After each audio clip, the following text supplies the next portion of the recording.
Je m'appelle Antonia Miguel. Covid-19 a changé ma vie.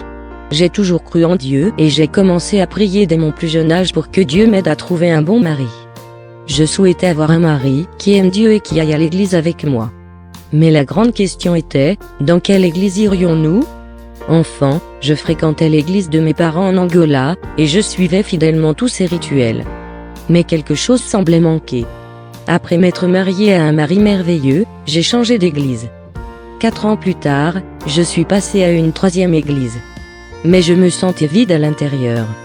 Il me manquait quelque chose. Ce que j'entendais à l'église ne semblait pas avoir de rapport avec ma vie personnelle. Je n'étais pas sûre que Dieu avait pardonné mes péchés. Je n'étais pas sûre qu'il transformait mon caractère à sa ressemblance. De plus, mon mari n'allait pas à l'église avec moi. En 2020, tout le pays a été fermé à cause de la pandémie de Covid-19. Les églises étaient fermées et je ne pouvais plus assister aux services religieux. J'ai cherché des sermons sur YouTube et j'ai trouvé 2 programmes animés par des pasteurs adventistes du 7e jour sur la chaîne de télévision Hope Channel. En regardant, j'ai soigneusement comparé leurs versets bibliques avec ma propre Bible. Je me suis rendu compte que je ne connaissais pas vraiment la Bible.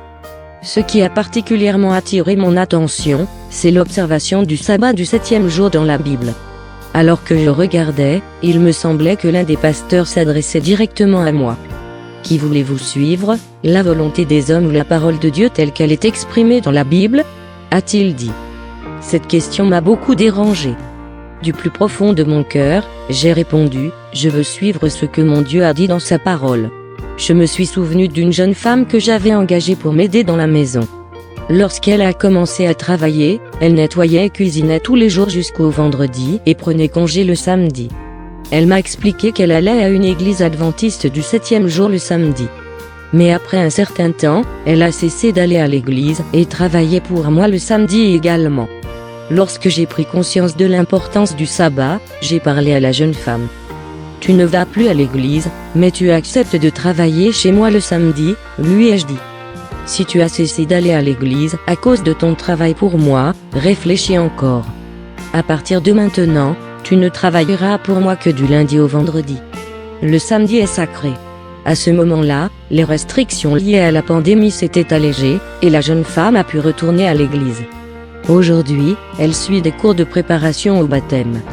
Entre-temps, je voulais en savoir plus sur le sabbat et j'ai appelé un pasteur adventiste dont j'avais trouvé le numéro de téléphone en ligne. Il était sympathique et m'a proposé plusieurs livres à lire.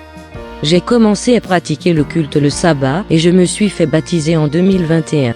Aujourd'hui, je suis une nouvelle personne, et la transformation se poursuit chaque jour.